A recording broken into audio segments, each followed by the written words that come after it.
સ્વામિનારાયણ સંપ્રદાયની રાજધાની તીર્થધામ વડતાલ ખાતેથી તારીખ 7 નવેમ્બરથી લક્ષ્મીનારાયણ દેવ દ્વિશતાબ્દી મહોત્સવનો પ્રારંભ થયો છે, જે અંતર્ગત આજે મુખ્યમંત્રી ભૂપેન્દ્ર પટેલે મહોત્સવમાં હાજરી આપી સંતો મહંતોના આશીર્વાદ લીધા હતા।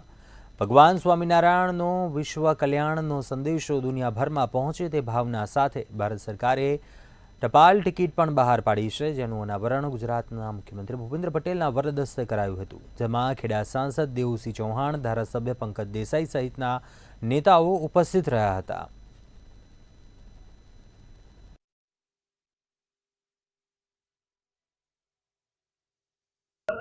રાષ્ટ્ર માટે સ્વામિનારાયણ ભગવાનનો સંદેશ છે, સદાચાર્ય ધર્મ છે અને ધર્મથી પ્રજા, પ્રાણી, પર્યાવરણ સૌની સુરક્ષા છે, સૌનું પોષણ છે।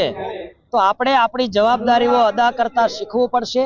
આ 200 વર્ષનો ઉત્સવ છે, અમે એમાં કોઈ ગરીબને મદદરૂપ થઈએ, કોઈ પર્યાવરણના કામોમાં જોડાઈએ, એ અમારો એક પ્રતિકાત્મક સંદેશ છે।